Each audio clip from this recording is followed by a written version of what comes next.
السلام عليكم ورحمة الله وبركاته.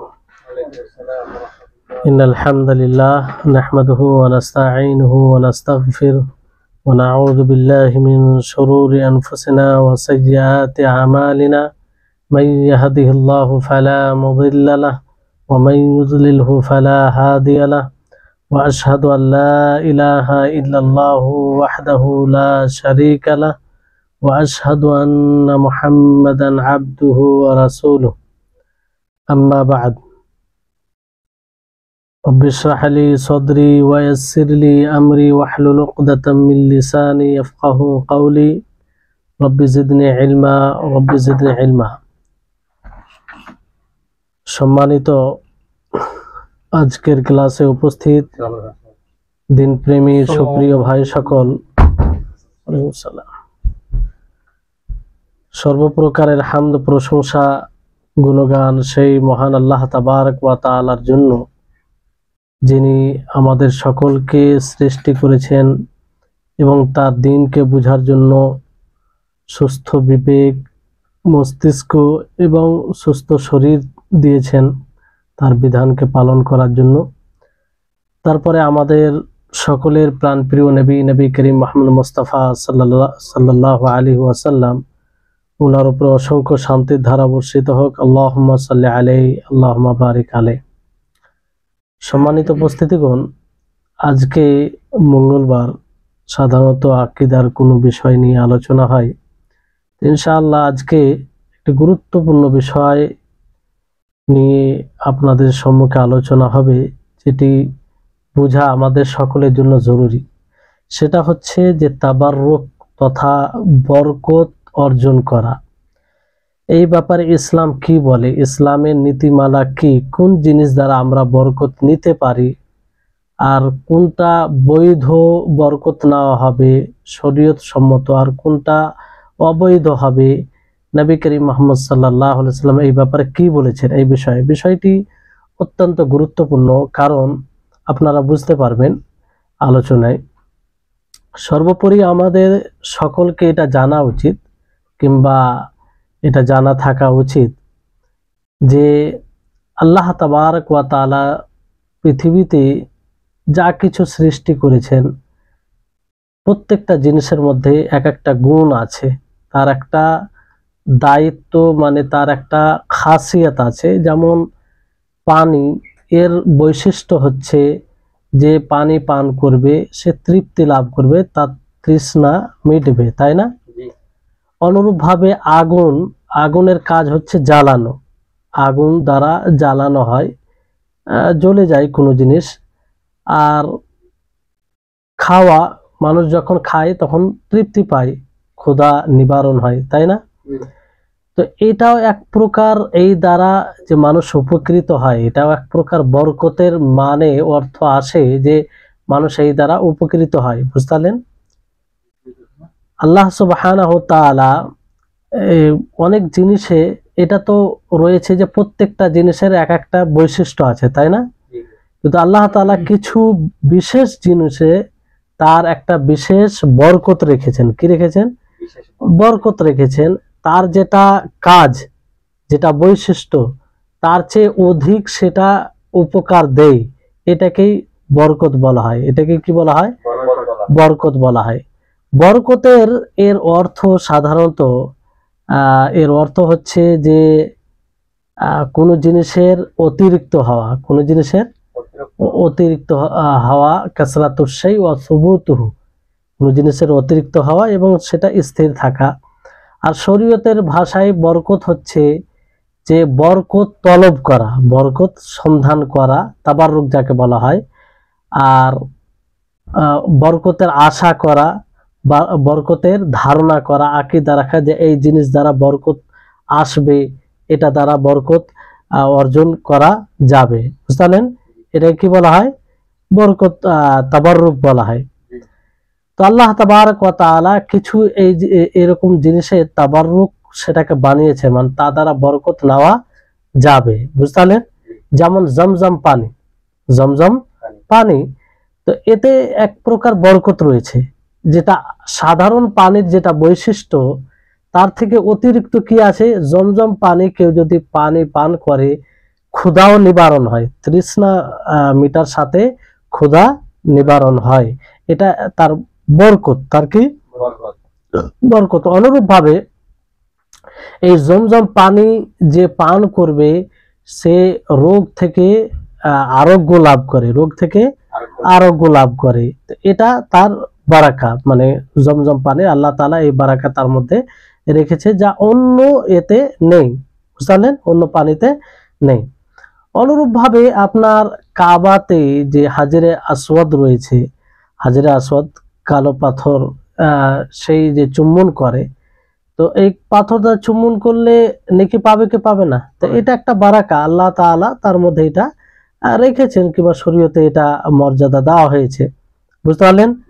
তারপরে নবী করিম মুহাম্মদ সাল্লাল্লাহু আলাইহি সাল্লামের কিছু জিনিস তা দ্বারা বরকত অর্জন করা, তা দ্বারা বরকত অর্জন করা, তো এই হচ্ছে বরকত, বুঝতে পারলেন। তো আল্লাহ তাবারক ওয়া তাআলার হাতে সবকিছু। বরকত কোন জিনিস থেকে আসবে আর কোন জিনিস থেকে আসবে না, বরকত যদি কোনো জিনিস থেকে আসে তাহলে সেটা কার হুকুমে? আল্লাহ তাআলার হুকুমে। কোনো জিনিস স্বতন্ত্রভাবে সে কোনো জিনিস বৃদ্ধি করে না, সবকিছু আল্লাহ তাবারক ওয়া তাআলার হাতে। কোনো জিনিস দ্বারা যদি বরকত অর্জন করা হয় তাহলে সেই বরকতটা আল্লাহর অনুমতিতেই হয়, আল্লাহর অনুমতিতেই হয়, আল্লাহর অনুমতি ব্যতীত নয়, বুঝতে পারলেন। তারপরে আপনার কোনো জিনিস থেকে বরকত ছিনিয়ে যায়, থাকে না, সেটাও আল্লাহ তাবারক ওয়া তাআলার অনুমতিতেই, আল্লাহ তাবারক ওয়া তাআলার হুকমে। এক কথায় যা কিছু হয় এই বিষয়ে সবকিছু আল্লাহ তাবারক ওয়া তাআলার মাশিয়াতে, আল্লাহ তাআলার ইচ্ছাতে, বুঝতে পারলেন।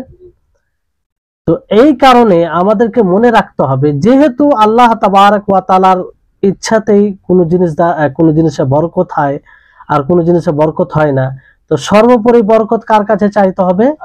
আল্লাহ তাবারক ওয়া তাআলার কাছে চাইতে হবে। আর কোরআন ও হাদিস দ্বারা যে জিনিস দ্বারা বরকত তাবাররুক নেওয়া বৈধ বুঝাবে, সেই জিনিস দ্বারা বরকত নিতে হবে, বুঝতে পারলেন। কারণ কোরআন হাদিস যেটাকে সাবাব হিসাবে উল্লেখ করেছেন যে এটা দ্বারা বরকত অর্জন করা যায়, তাহলে সেটা দ্বারা বরকত নিতে হবে। আর ধারণা আমাদের কি থাকতে হবে যে সেই জিনিসটাই স্বতন্ত্রভাবে বরকত দেয় না, বরং আল্লাহ তাবারক ওয়া তাআলার হুকমে হয়, বুঝতে পারলেন, আল্লাহ তাবারক ওয়া তাআলার অনুমতিতে হয়, বুঝতে পারলেন। তো এই হচ্ছে বরকত। এবার এই বরকত তো বৃদ্ধি, যেটা আপনারা শুনলেন তাবাররুক। তাবাররুক মানে কোনো জিনিস দ্বারা বরকতের আশা করা, বরকতের ধারণা করা যে এটা দ্বারা বরকত হবে, বুঝতে পারলেন। তো এর কিছু প্রকার রয়েছে, বরকত তাবাররুক কিভাবে হয়? যে কোনো মাধ্যমে আল্লাহর কাছে, মানে কোনো মাধ্যমে বান্দা কি করে আল্লাহর কাছে, কিংবা বান্দা সেই মাধ্যম দ্বারা বারাকা চাই, মানে বৃদ্ধি হোক এটা চাই, বুঝতে পারলেন। কিংবা শরীয়তের পরিভাষায় এটা এইভাবে বলতে পারেন যে কোনো মাধ্যমে বরকত চাওয়া, যে মাধ্যমকে বান্দা কল্যাণকে অর্জন করার জন্য সেই মাধ্যমকে আঁকড়ে ধরে রাখে, আর সেই বরকত আল্লাহ তাবারক ওয়া তাআলার পক্ষ থেকে আসে। কার পক্ষ থেকে? আল্লাহ তাআলার পক্ষ থেকে। এই ক্ষেত্রে আমাদেরকে একটি কথা মনে রাখতে হবে যে যেই জিনিস দ্বারা আমরা বরকত নিই না কেন, সেই বরকতটা মূলত কার পক্ষ থেকে? আল্লাহ তাবারক ওয়া তাআলার পক্ষ থেকে। কারণ সেই বরকতের মালিককে আল্লাহ তাআলা, সেই বরকত দেনওয়ালাকে আল্লাহ তাআলা, বুঝলেন। তো যে ব্যক্তি এই বরকতের ইচ্ছা রাখবে, বরকত অর্জন করার, তাকে এই ধারণা রেখে সেই জিনিসটা করতে হবে। দলিল অনুযায়ী, কোরআন হাদিস অনুযায়ী যেটা বোঝা যাবে যে এই জিনিস দ্বারা বরকত নেওয়া যাবে, তো বরকত নিতে পারে আল্লাহ তাবারক ওয়া তাআলার উপরে ধারণা রেখে, বুঝতে পারলেন। তো এই বরকত দুই প্রকারের। কয় প্রকারের? দুই প্রকারের। একটা হচ্ছে তাবাররুক বলতে পারেন, বরকত তো এটা বরকত বৃদ্ধিকে বলা হয়, আর তাবাররুক মানে কোন জিনিস দ্বারা বরকত অর্জন করা, বুঝতে পারলেন। তো এই তাবাররুক দুই প্রকার, একটা হচ্ছে শরীয়ত সম্মত তাবাররুক, আর একটা হচ্ছে শরীয়ত বিরোধী তাবাররুক। শরীয়ত সম্মত তাবারুক এর বহু প্রকার আছে, যা দ্বারা আপনি বরকত নিতে পারেন, বরকত নিতে পারেন। তো যেমন একটি তাবারুক হচ্ছে যে নবী করিম মুহাম্মদ সাল্লাল্লাহু আলাইহি সাল্লাম থেকে বরকত নেওয়া। কি থেকে বরকত নেওয়া? নবী করিম মুহাম্মদ সাল্লাল্লাহু আলাইহি সাল্লামের সত্তা থেকে, তার জাত থেকে বরকত নেওয়া, এবং রাসূল সাল্লাল্লাহু আলাইহি সাল্লামের শরীর থেকে যেটা আলাদা হয়েছে তা থেকে বরকত নেওয়া। আর এটা খাস নবী করিম মুহাম্মদ সাল্লাল্লাহু আলাইহি সাল্লামের জীবদ্দশায়। কখন? নবী সাল্লাল্লাহু আলাইহি সাল্লাম যতদিন তিনি জীবিত ছিলেন, যতদিন দুনিয়াতে ছিলেন, ততদিন তার শরীর থেকে এবং তার জাত থেকে বরকত নেওয়া এটা জায়েজ ছিল। এটা কি ছিল? জায়েজ ছিল। তো এইভাবে একটা এক প্রকারের বরকত নেওয়া এটা বলতে পারেন, বুঝতে পারলেন? যেমন এর অনেক হাদিস রয়েছে। একটি হাদিস রয়েছে যে রাসূল সাল্লাল্লাহু আলাইহি ওয়াসাল্লাম, সিরাতের বইগুলোতে পাবেন যে রাসূল সাল্লাল্লাহু আলাইহি সাল্লাম সফ কাতার ঠিক করছিলেন, বুঝতে পারলেন? বদর যুদ্ধে কাতার ঠিক করছিলেন। নবী করিম মুহাম্মদ সাল্লাল্লাহু আলাইহি সাল্লামের হাতে তীর কিংবা কিছু ছিল। তো ঠিক করতে করতে একজন সাহাবীর কাছ থেকে অতিক্রম করেন, আর সেই সাহাবীর নাম কি ছিল? সুয়াদ বিন গাজিয়া। তো সেই সাহাবীকে আল্লাহ নবী একটু আঘাত করেন। কি করেন? আঘাত করেন, মানে একটু হালকা। তো সেই সাহাবী কি বলেন যে আও জাআতানি ইয়া রাসূলুল্লাহি ফাআকিদনি এই ইজআলনি আক্তাসু মিনকা ফাকাশাফা আন বাতনিহি ফাআতানাকা সুওয়াদা বাতনি রাসূলুল্লাহ সুওয়াদু বাতনা রাসূলুল্লাহ সাল্লাল্লাহু আলাইহি সাল্লাম। তিনি বললেন যে হে আল্লাহর রাসূল, আপনি আমাকে আঘাত দিয়েছেন, আপনি আমাকে আঘাত দিয়েছেন, আমি এর কিসাস নিব, বদলা নিব। কি নিব? বদলা নিব। মানে আমি চাই যে এর আমি বদলা নিব আপনার কাছ থেকে, কারণ আপনি আমাকে আঘাত দিয়েছেন। তখন আল্লাহ নবী, যেমন তার পেটে আঘাত লেগেছে তার কথা অনুযায়ী, তা আল্লাহ নবী তার পেটটা উন্মুক্ত করলেন, আর সেই সময় সুয়াদ বিন গাজিয়া তিনি তার পেটের সাথে নিজের শরীরকে করলেন, লাগালেন, বুঝতে পারলেন? তারপর সেই চুম্বন দিলেন, আর রাসূল সাল্লাল্লাহু আলাইহি সাল্লাম তার জন্য কল্যাণের দোয়া করলেন। আর তাকে বলা হলো যে তুমি এমনটা কেন করলে, এমনটা কেন করলে? তো সে বলল, আসলে যুদ্ধের সময় ছিল তো, যে আমি চাই, আমি পছন্দ করি যে আমি যুদ্ধে যদি হত্যা হয়ে যায়, মানে শহীদ হয়ে যায়, তাহলে আমার শেষ অবস্থা, আমার শরীরের চামড়া, আমার শরীরের মানে এই শরীর যেন রাসূল সাল্লাল্লাহু আলাইহি সাল্লামের শরীরের সাথে স্পর্শ করে, আর এই অবস্থাতে যেন আমার মৃত্যু হয়। তাহলে আল্লাহ তাআলা আমার উপরে জাহান্নামকে কি করবেন? হারাম করে দিবেন, জাহান্নামকে হারাম করে দিবেন। তো এখানে একটা বরকত না প্রমাণিত হলো কি হলো না, যে আল্লাহ নবীর থেকে বরকত তিনি নিয়েছেন। তো এইভাবে নবী সাল্লাল্লাহু আলাইহি সাল্লামের জীবদ্দশায়। তারপরে আরেকটি হাদিস আছে যে সাহল ইবনে সাদ, একজন মহিলা রাসূল সাল্লাল্লাহু আলাইহি সাল্লামের নিকটে একটি চাদর নিয়ে আসেন। কি নিয়ে আসেন? চাদর। তো সেই চাদরটি শিমলা বলা হতো, আবা এইরকম ধরনের কিছু বলা হতো। তো সেই মহিলাটি বললেন যে ইয়া রাসূলুল্লাহি নাসাজতু হাদিহি বিয়াদাইয়া, যে হে আল্লাহর রাসূল, আমি এই চাদরটি নিজ হাত দ্বারা বুনেছি। বুনান বুঝেন তো, নিজ হাত দ্বারা আমি সেই চাদরটি বুনেছি, যাতে আপনাকে আমি সেই চাদরটি পড়াই। সেই চাদরটি কি পড়ায়? পড়ায় একটা এক প্রকারের পোশাক আর কি, সেই পোশাকটি পড়ায়। তো রাসূল সাল্লাল্লাহু আলাইহি সাল্লাম সেটা নিলেন, মানে তার প্রয়োজন মনে করে, আল্লাহ নবীর প্রয়োজন ছিল, সেটা নিলেন। নেওয়ার পরে তিনি বের হলেন, আর সেটাকে লুঙ্গির মতো তিনি পরলেন, ইজার মানে লুঙ্গির মতো পরলেন। তো একজন ব্যক্তি এসে বলেন আল্লাহ নবীকে, হে আল্লাহর রাসূল, এই চাদরটি কত সুন্দর, যদি আপনি আমাকে সেই চাদরটি পড়াতেন। আল্লাহ নবীর প্রয়োজন ছিল। তারপরে যখন এই সাহাবী এইরকম কথা বললেন যে আমাকে যদি পড়াতেন, তো আল্লাহ নবী বললেন ঠিক আছে। তখন আল্লাহ নবী প্রবেশ করলেন এতে ভিতরে, আর সেটাকে ভাঁজ করে তাকে দিয়ে পাঠিয়ে দিলেন। তো রাসূল সাল্লাল্লাহু আলাইহি সাল্লামের আখলাক চরিত্র দেখেন যে আল্লাহ নবীর প্রয়োজন ছিল, তারপরেও যখন কোন সাহাবী বললেন যে না আমাকে পড়িয়ে দিলে খুব ভালো হয়, তো আল্লাহ নবী তাকে দিয়ে দিলেন। তখন যারা উপস্থিত ছিল তারা বলল যে ওয়াল্লাহি মা আহসানতা কাসিয়াহান নবী সাল্লাল্লাহু আলাইহি ওয়াসাল্লাম মুহতাজান ইলাইহা, যে আল্লাহর কসম তুমি এই কাজটি ভালো করলে না, আল্লাহর নবী তার প্রয়োজন মনে করে সেটা পরিধান করেছিলেন আর তুমি সেটা চেয়ে ফেললে ওনার কাছ থেকে, অথচ তুমি জানো যে আল্লাহ নবীর কাছ থেকে কেউ কিছু চাইলে তাকে ফেরত পাঠায় না, তো তুমি কেন চাইলে আল্লাহ নবীকে পড়তে দিতে? তো তিনি বললেন ইন্নী ওয়াল্লাহি মা সাআলতুহু ইয়াহা, আল্লাহর কসম করে বলছি যে আমি সেটা পরিধান করার জন্য পড়িনি, যে আমি সেটাকে পড়বো এই উদ্দেশ্যে আমি চাইনি, বরং আমি সেটা চেয়েছি যাতে আমার সেটা কাফন হিসাবে কাজে আসে। বুঝতে পারলেন? তো সাহাল বর্ণনাকারী যে তার মৃত্যুদিন সেটাই তার কাফন করা হয়েছিল। তো এটা বারাকা, তার জিনিস দ্বারা বরকত অর্জন, এটা প্রমাণিত হচ্ছে। তারপরে এরকম অনেক হাদিস আছে, নবী করিম মুহাম্মদ সাল্লাল্লাহু আলাইহি সাল্লামের জীবদ্দশায় আল্লাহর নবীর প্রত্যেকটা জিনিস থেকে সাহাবায়ে কেরাম তাবাররুক বরকত অর্জন করেছেন সেই জিনিস দ্বারা।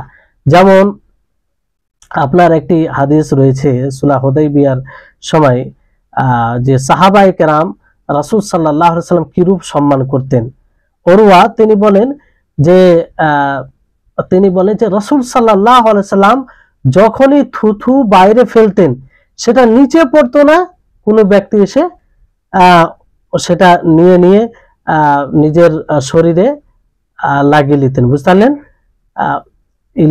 ইল্লা ওয়াকাত ফি কাফি রাজুলিন মিনহুম, বুঝতে পারলেন? কোনো মানুষের সেটা হাতের তালুতে থাকতো কিংবা কেউ নিয়ে নিত আর সেটা দ্বারা নিজের চেহারাতে নিজের শরীরে লাগিয়ে দিত। এটা কিসের উদ্দেশ্যে? বরকতের উদ্দেশ্যে, তাবারুক নেওয়ার উদ্দেশ্যে। বুঝতে পারলেন? আর যখনই আল্লাহ নবী কোনো জিনিসের কোনো কথার হুকুম দিতেন সেটাকে দ্রুত করার চেষ্টা করতেন, বুঝতে পারলেন?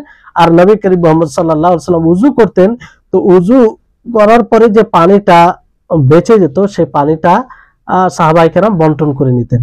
আর নবী করিম মুহাম্মদ সাল্লাল্লাহু আলাইহি ওয়াসাল্লামের সামনে আওয়াজকে নিম্ন করে রাখতেন আর সরাসরি আল্লাহ নবীকে এইভাবে চোখে চোখ রেখে দেখতেন না, তার তাজিম বলতে তার সম্মানে, শ্রদ্ধায়। বুঝতে পারলেন? তো সেই উরওয়া তিনি বলেন যে এইরকম কোন বাদশাকে সম্মান করতে দেখিনি।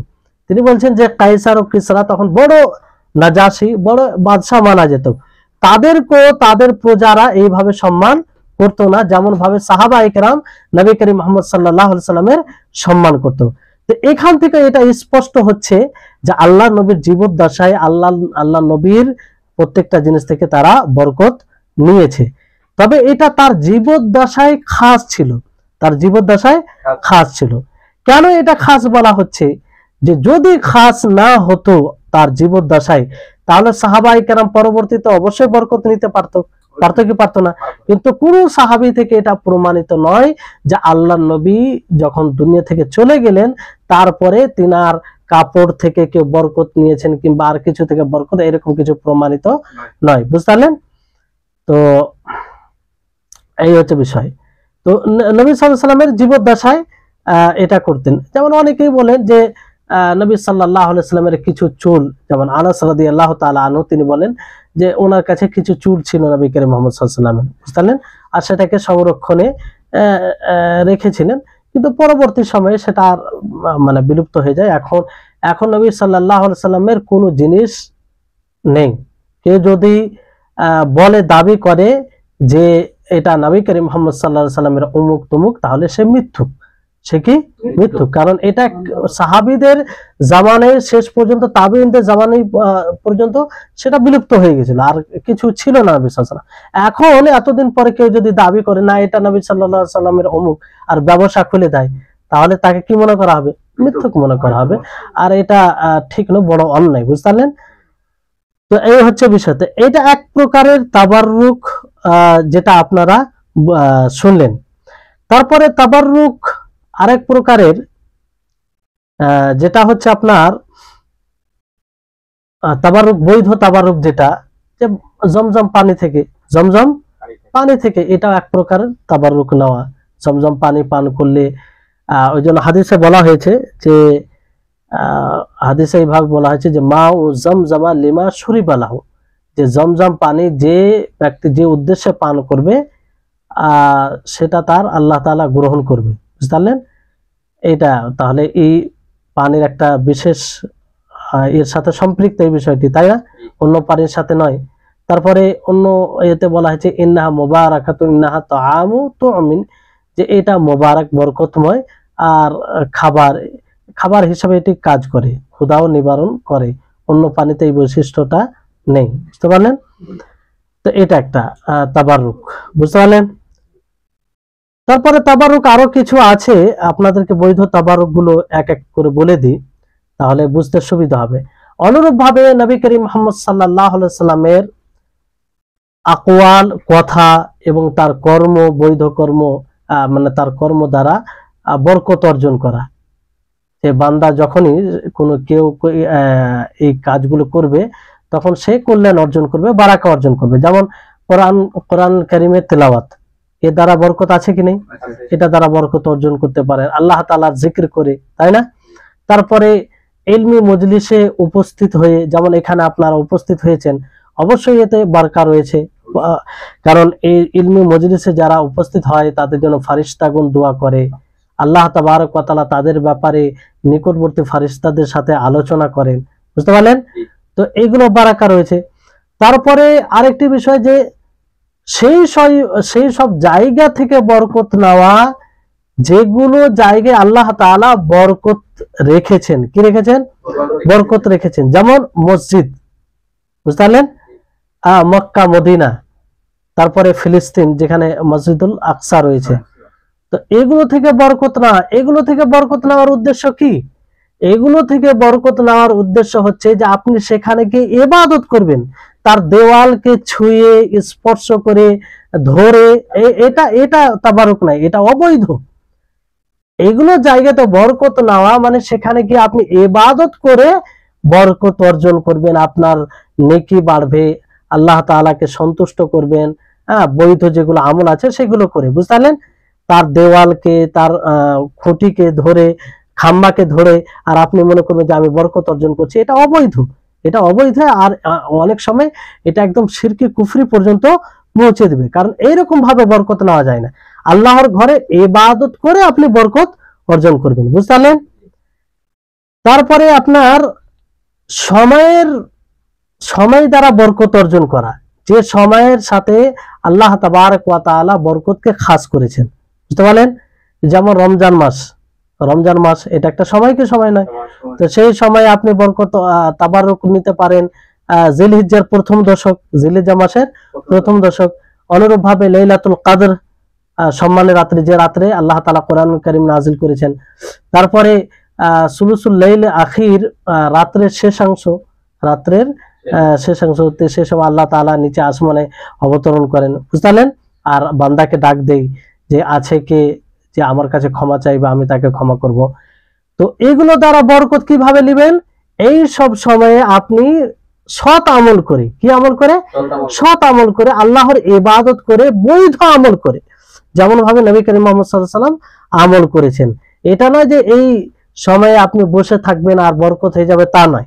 মানে আপনি আমল করে, লাইলাতুল কদর যে রাত্রে আল্লাহ তাআলা কোরআন কারীম নাযিল করেছেন, তো সেই রাত্রে ফজিলত আপনি তখনই পাবেন যখন আপনি সেই রাত্রিকে ইবাদতে কাটাবেন, ইবাদতে অতিবাহিত করবেন। আল্লাহ নবী যেভাবে যে ইবাদত গুলো প্রমাণিত সেই ইবাদত গুলো করে। বুঝতে পারলেন? তারপরে আপনি আরেক প্রকারের বৈধ তাবাররুক হচ্ছে যে সেই সব খাবার দ্বারা আপনি বরকত অর্জন করবেন, যে সব খাবার আল্লাহ তাআলা বরকত রেখেছেন, যে সব খাবারে আল্লাহ তাআলা বরকত রেখেছেন। যেমন জৈতুন, তারপরে মধু, দুধ, তারপরে কালো জিরা, জমজম পানি, এগুলো তো আল্লাহ তাআলা কি রেখেছেন? বরকত রেখেছেন। তো এর দ্বারা আপনি এটা খেয়ে ব্যবহার করে বরকতের আশা করতে পারেন। আর ওই যে একটা ধারণা থাকবে সব সময়, সেটা কি, যে এই বরকত দেনেওয়ালা কে? আল্লাহ তাআলা। জৈতুন সে নিজে কোনো বরকত দিতে পারে না, বরং এর দ্বারা বরকত কে দেয়? আল্লাহ তাবারক ওয়া তাআলা। মধু নিজে কোনো উপকার দিতে পারে না, কোনো বরকত দিতে পারে না, দেনেওয়ালা কে? আল্লাহ তাআলা। বুঝতে পারলেন? তো এই হচ্ছে বৈধ তাবাররুক। কি বললাম? বৈধ তাবাররুক। তো এর মধ্যে একটু আমরা বিস্তারিত একটু জানার চেষ্টা করব এখানে। তারপরে আপনার আরো কিছু তাবাররুক রয়েছে যেগুলো অবৈধ, যেগুলো কি অবৈধ। অবৈধর মধ্যে যেমন পাথর দ্বারা, বৃক্ষ দ্বারা, আর কিছু দ্বারা মানুষ তাবাররুক নেই, বরকত অর্জন করে, মনে করে যে এই বৃক্ষটি বরকত দিবে। তাহলে এটা কি, এটা বৈধ না অবৈধ? অবৈধ। আপনি অবশ্যই সেই জিনিস দ্বারা বরকত অর্জন করবেন যে জিনিসে আল্লাহ তাআলা বারাকা রেখেছেন, যে জিনিসে আল্লাহ তাআলা বরকতের কারণ বানিয়েছেন যে জিনিসকে, এটা কোরআন হাদিস দ্বারা প্রমাণিত হতে হবে। যাকে তাকে আমি বরকতের জিনিস বানিয়ে নিতে পারি না। যদি এটা পারতাম তাহলে আল্লাহ তাআলা বিশেষ কিছু জিনিসকে বরকতের জিনিস কেন বানাতেন? জমজমটা বিশেষ পানি কেন হতো? বুঝলেন? তারপর হাজরে আসওয়াদটা বিশেষ একটা পাথর আল্লাহ তাআলা বরকত রেখেছেন, এই জন্য বরকতওয়ালা। যদি এটা না হতো তাহলে সব পাথরই বরকতওয়ালা হতো, তাই না? তার বিশেষত্ব কি থাকতো? বুঝতে পারলেন? বিষয়টি ভালো করে বুঝতে হবে। তো এমন কোন জিনিসকে বরকতের কারণ বানিয়ে নেওয়া, যে জিনিস আল্লাহ তাআলা বরকত রাখেনি, তো সেটা এক প্রকারের শিরক। এক প্রকারের কি? শিরক। মানে সেখানে আল্লাহ তাআলা বরকতের কারণ বানায়নি, অথচ আমরা বরকতের কারণ বানিয়ে দিচ্ছি। তো এটা এক প্রকারের শিরক নয়? যে আল্লাহ তাআলা বানায়নি, আমরা বরকত মনে করছি, তার মানে কি পাথর নিজে হয় বরকত দিচ্ছে, না হলে আমরাই বরকতের কারণ বানিয়ে দিচ্ছি। বরকতের কারণ বানানোওয়ালা কে? আল্লাহ তাআলা। তো এই হচ্ছে এর দলিল কি? এগুলো দলিলবিহীন কথা নয়। একবার নবী করিম মুহাম্মদ সাল্লাল্লাহু আলাইহি ওয়াসাল্লাম হুনাইন যুদ্ধে সেই সময় কোথাও যাচ্ছিলেন, সাহাবায়ে কেরাম সাথে ছিলেন। কিছু সাহাবী ছিলেন যারা নব মুসলিম ছিলেন, মানে নতুন নতুন ইসলাম গ্রহণ করেছিলেন। বুঝতে পারলেন? তো রাস্তা দিয়ে যাচ্ছিলেন, তো যেতে যেতে যেতে কিছু মুসলিম তারা একটা বৃক্ষের, অমুসলিম তারা বৃক্ষের নিচে আশ্রয় নিত এবং নিজের অস্ত্রগুলো সেই বৃক্ষে ঝুলিয়ে রাখতো বরকত হিসাবে। কি হিসাবে? তাবাররুকের উদ্দেশ্যে, মানে বরকত অর্জন করার উদ্দেশ্যে। আর তাকে জাতে আনুয়াদ বলা হতো। কি বলা হতো? জাতে আনুয়াদ বলা হতো। তো সাহাবায়ে কেরাম বলছেন যে ফামারান নবী সিদরাতিন, সেটাকে সিদরা বোরের গাছ আর কি, সেই বৃক্ষর পাশ দিয়ে আমরা অতিক্রম করলাম। তা আমরা বললাম, ইয়া রাসূলুল্লাহি জাআলনা যাতা আনওয়াতিন কামা লাহুম যাতু আনওয়াত, যে হে আল্লাহ রাসূল, আপনি আমাদের জন্য একটি জাতে আনওয়াত বানিয়ে দিন, যেমন ভাবে তাদের জন্য জাতে আনওয়াত রয়েছে।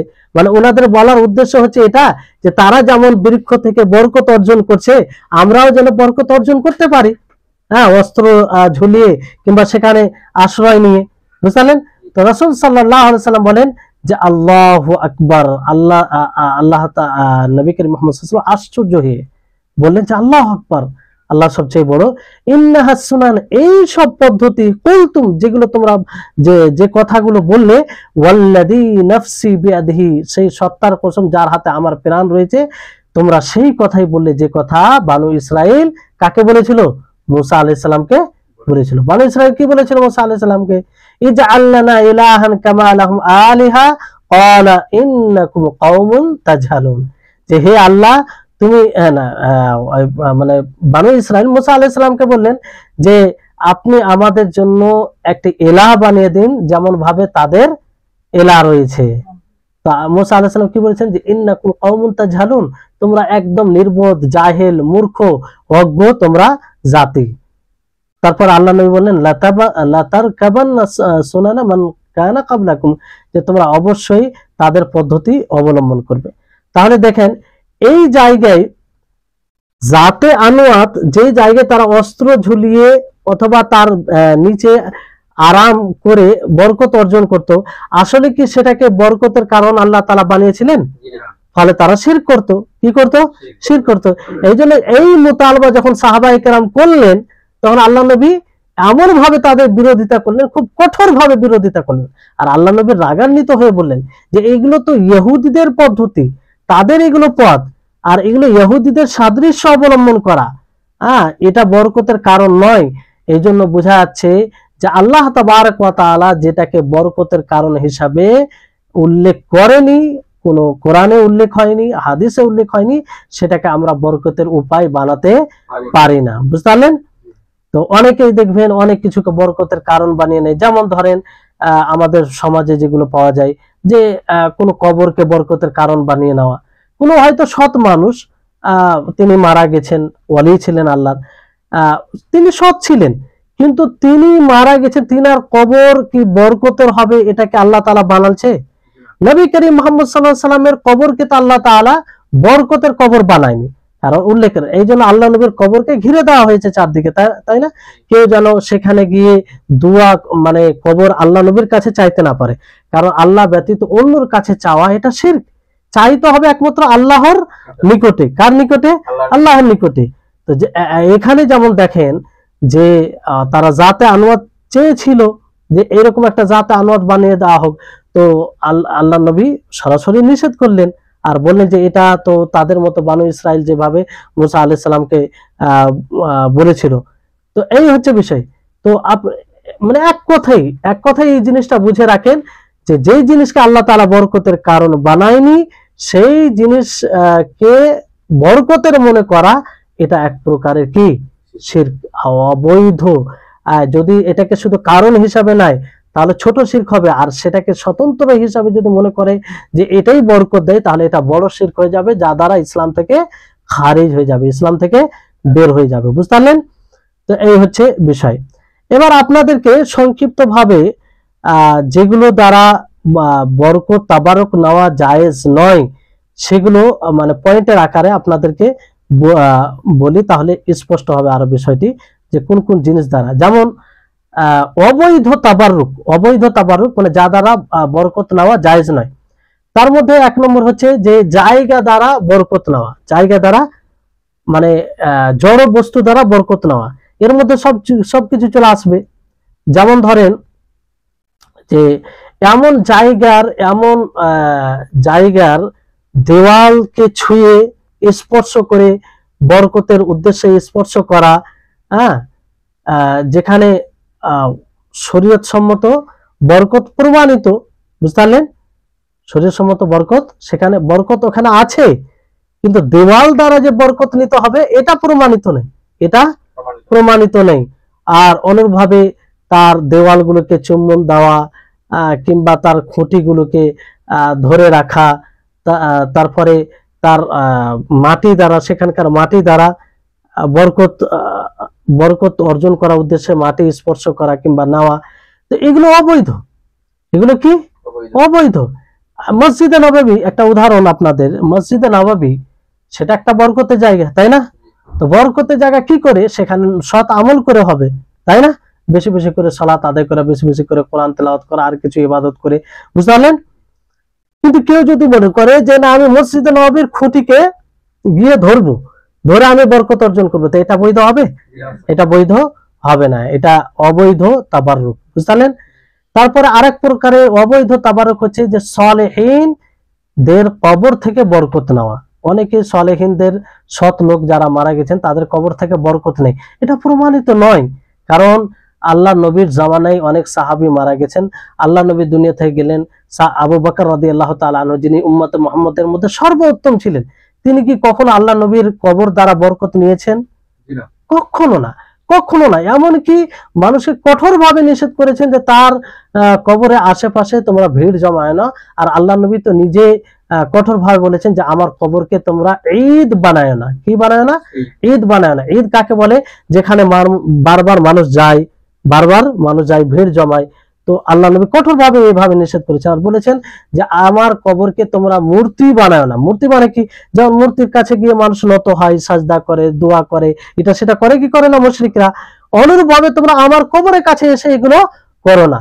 তো এক কথাই নবীর কবর দ্বারা যদি এইভাবে বরকত না নেওয়া যায়, তাহলে অন্যদের কবর দ্বারা বরকত নেওয়া যাবে না। বুঝতে পারলেন? তারপরে আরেকটি অবৈধ বরকত হচ্ছে যে এমন কোন জায়গা থেকে বরকত নেওয়া যেটা ঐতিহাসিক জায়গা, ইসলামের নিদর্শন আছে, যেমন গারে হেরা, গারে হেরা গেছেন, গারে হেরা, গারে শহর, এগুলো একটা ঐতিহাসিক জায়গা, তাই না? নবী সাল্লাল্লাহু আলাইহি সাল্লামের সিরাতের সাথে সম্পৃক্ত, মানে এগুলো আছে। কিন্তু ওই জায়গা থেকে, গারে হেরা থেকে কি বরকত নেওয়া যাবে? বরকত নেওয়া যাবে? যাবে না, কারণ এটা প্রমাণিত নয়। এই গারে হেরা থেকে যদি বরকত নেওয়া এটা জায়েজ হতো, তো সর্বপ্রথম সাহাবায়ে কেরাম বরকত অর্জন করতেন, তাই না? কারণ সাহাবায়ে কেরাম সবচেয়ে বেশি অগ্রগামী ছিলেন ইসলামকে বাস্তবায়নে। এই জন্য আমরা যখন গারে হেরা যাই, মানুষের জেহালাত দেখেন, আরবরা অত গুরুত্ব দেয় না, কারণ ওনারা প্রকৃত শরীয়তকে জানে। এই জন্য গারে হেরা কেউ যদি এমনি দেখার উদ্দেশ্যে যায়, যে একটু ঐতিহাসিক জায়গা দেখি, সওয়াবের নিয়তেও যাওয়া যাবে না সেখানে। কিসের নিয়তে? সওয়াবের নিয়তে। মানে সওয়াবের নিয়তে গেলে তো সেটি ইবাদত হবে, আর ইবাদতের জন্য প্রমাণ লাগবে কি লাগবে না? প্রমাণ ছাড়া কোনো ইবাদত করা যাবে? যাবে না। এমনি মানুষ হয়তো দেখতে গেল ঐতিহাসিক হিসেবে, সেটা আলাদা বিষয়। কিন্তু আমাদের হিন্দুস্তান বলেন, বাংলাদেশ বলেন, পাকিস্তান বলেন, অনেকে যায় বয়স্ক হয়ে গেছে, বৃদ্ধ হয়ে গেছে, চড়তে পারে না। সেই গারে হিরাতে চড়তে গিয়ে অনেক সময় লাগে, আর উঁচু, অনেক কষ্ট হয়, তারপর কষ্ট করে চড়ার চেষ্টা করে। উদ্দেশ্য কি? যে না, আল্লাহ নবী চড়েছেন তো আমিও চড়বো, এতে মানে সওয়াব আছে, ইয়ে আছে। তো এটা কি হবে? এটা শরীয়ত সম্মত হবে? হবে না। কারণ এই জিনিস থেকে বরকত নেওয়া, তাবাররুক নেওয়া, এটা শরীয়তে প্রমাণিত নয়। বুঝতে পারলেন? এইরকম প্রত্যেকটা জিনিস, যেমন উহুদ যুদ্ধে, উহুদ পাহাড় দেখেছেন, তার পাশে জাবালে রুমাত আছে, হ্যাঁ। তো ওই পাহাড়ে দেখবেন, আমরা অনেকে দেখেছি, অনেক সময় যেতাম, মানে যারা উমরা করতে, যে নিদর্শন করতে, তাদেরকে গাইড দেওয়ার জন্য। তো অনেক সময় দেখতাম যে কোনো মানুষ সেখানকার পাথর নেওয়ার চেষ্টা করতো, ধুলো মাটি। জিজ্ঞাসা, কেন নিচ্ছেন? আল্লাহ নবী এখানে পা রেখেছেন, তিনি কদমে মোবারক রেখেছেন, তো এটা দ্বারা বরকত আমরা অর্জন করব। তো এটা দ্বারা বরকত, এটা দ্বারা যদি বরকত নেওয়া জায়েজ হতো, তা আরো উহুদ পাহাড় উহুদ থাকতো না, সাহাবায়ে কেরাম এবং পুরো দুনিয়ার মানুষ একটু একটু করে উঠিয়ে নিয়ে চলে যেত। তো এগুলো জেহালাত, অজ্ঞতা। আর এটা শুধু অজ্ঞতা পর্যন্ত সীমিত থাকে না, এটা করে মানুষ নিজের আমলকে নষ্ট করে দেয়, নিজের ঈমানকে নষ্ট করে। তো বিষয়টা আমাদেরকে বোঝা উচিত। আল্লাহ নবীর অনুসরণ করে, হ্যাঁ, আল্লাহ নবীর অনুসরণ করে বরকত নেওয়া যেতে পারে, আল্লাহ নবীর অনুসরণ করে বরকত নেওয়া যেতে পারে। তারপরে সময় দ্বারা কিভাবে অবৈধ বরকত না হয়, তাবারুক না হয়।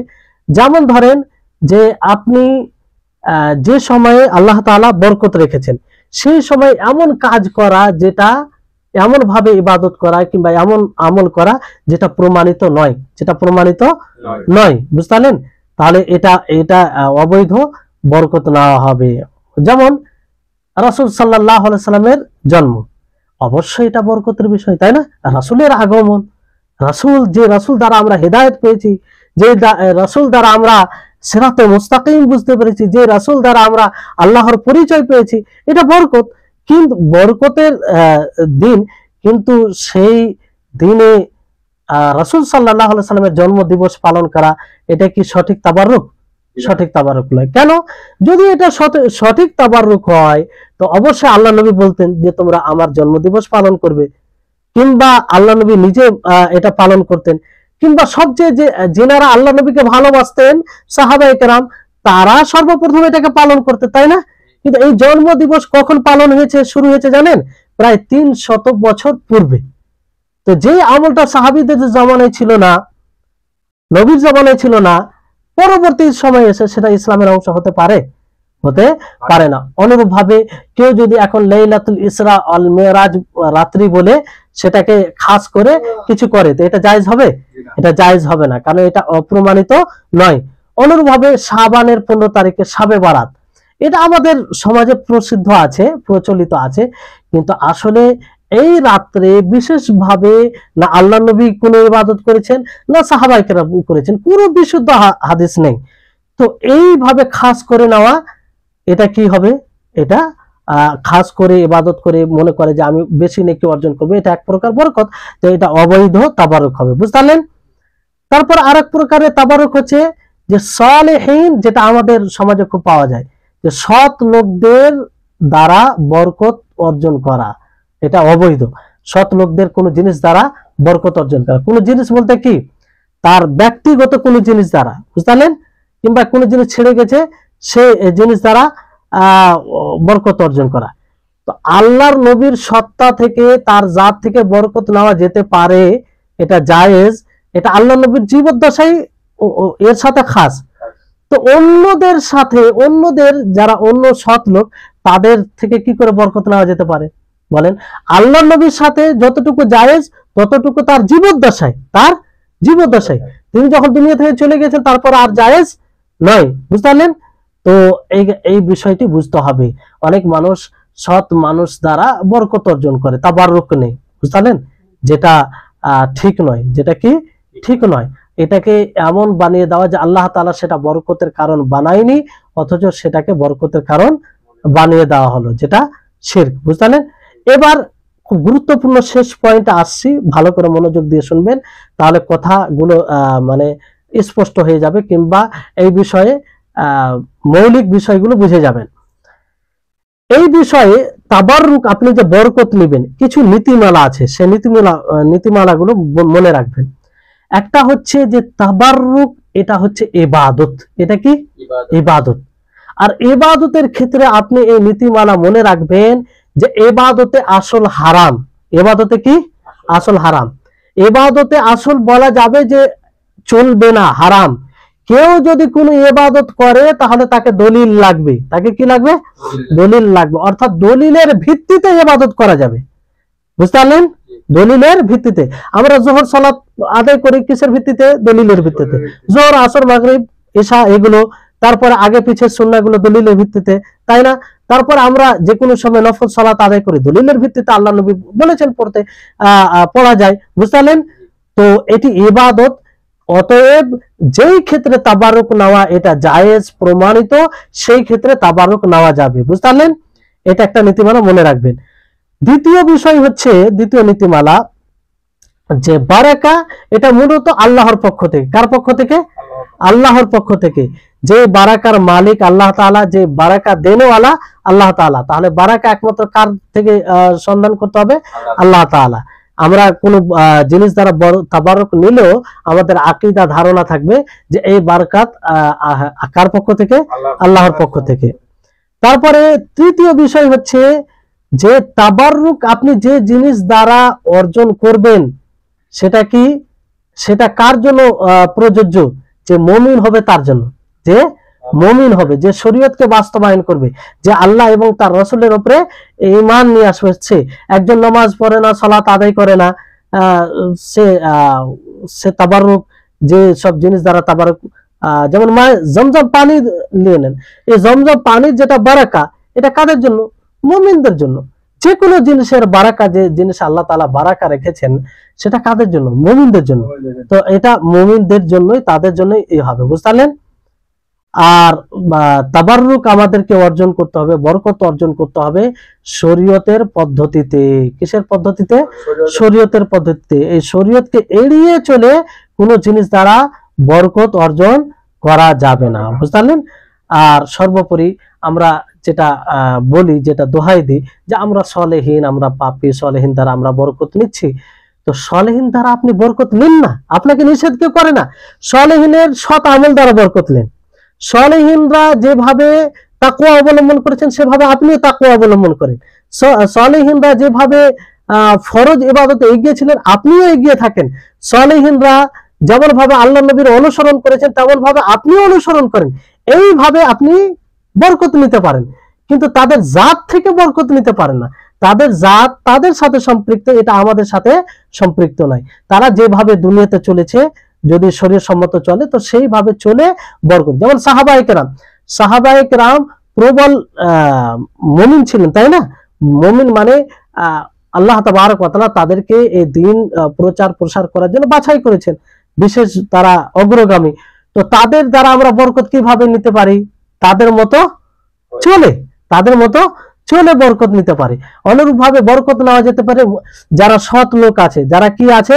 সৎ লোক আছে, নেক লোক আছে, তাদের সাথে উঠা বসা করে, তাদের সাথে উঠা বসা করে। এই জন্য হাদিসে আল্লাহ নবী উদাহরণ দেয়নি যে একজন সৎসঙ্গীর উদাহরণ হচ্ছে আতর বিক্রির করার মতো, যে আপনি তার কাছে গেলে আতরের সুগন্ধ পাবেন, না হয় আপনার আতর লাগিয়ে দেবেন, না হলে আপনি ক্রয় করবেন, ভালো জিনিস। আর হাপড়ের কাছে যান, যে মানে আগুনে পুড়িয়ে অস্ত্র ঠিক করে, সেখানে গেলে হয় আপনার কাপড় জ্বলবে, না হলে আপনি দুর্গন্ধ পাবেন, ধোঁয়া লাগবে, এটা সেটা। তো অনুরূপ ভাবে সলেহিনদের সাথে বসা ওঠা করে তাদের সোহবতে থেকে আপনি এই দিক দিয়ে তাবাররুক যেটা বলে সেটা নিতে পারেন, বুঝতে পারলেন? বরকত এটা হতে পারে। তারপরে আপনার সলেহিনদের সাথে বসে বরকত নিয়ে, এই ব্যাপারে একটি চমৎকার হাদিস ছিল। যাই হোক, আজকে আর বলছি না, ইনশাআল্লাহ আরো এর একটা দিক বাকি থেকে যাচ্ছে, যেটা সম্পর্কে আগামী আলোচনায় ইনশাআল্লাহ বলবো। আর সেই দিকটা কি, যে আমরা বিস্তারিত ভাবে জানবো যে কি কি জিনিস দ্বারা মূলত আমরা আল্লাহর কাছে বরকত, মানে আল্লাহর সেই আমল দ্বারা আল্লাহর কাছে বরকত আমরা তালাব করতে পারি, বুঝলেন? তো এই বিষয়টি স্পষ্ট হয়েছে, আশা করি স্পষ্ট। আর সর্বোপরি মনে রাখবেন যে আল্লাহ তাবারক ওয়া তাআলা আমাদের জন্য উত্তম আদর্শ, উত্তম নমুনা। আল্লাহ নবী যেভাবে যে জিনিস থেকে বরকত নিতে বলেছেন, সেভাবে আমরা সেটা থেকে বরকত নেব, বুঝতে পারলেন? আল্লাহ তাবারক ওয়া তাআলা নিকটে দোয়া করি, আল্লাহ যেন আমাদের সকলকে তার শরীয়তকে বোঝার তৌফিক দান করেন। আর তাবাররুক বিষয়ে যে আমাদের সমাজে যেসব অজ্ঞতা রয়েছে, জাহালাত রয়েছে, সেগুলোকে আল্লাহ তাআলা যেন যাদের মধ্যে রয়েছে তাদেরকে সঠিক বুঝ দান করেন, এবং তারা যেন সঠিকভাবে, আমরা সকলে সঠিকভাবে যে জিনিস দ্বারা তাবাররুক নেওয়া যায়, বরকত নেওয়া যায়, শরীয়ত অনুযায়ী তাবাররুক নিতে পারে। ওয়া আখির দাওয়ানা আনিল হামদুলিল্লাহি রাব্বিল আলামিন। আসসালামু আলাইকুম ওয়া রাহমাতুল্লাহি ওয়া বারাকাতুহু।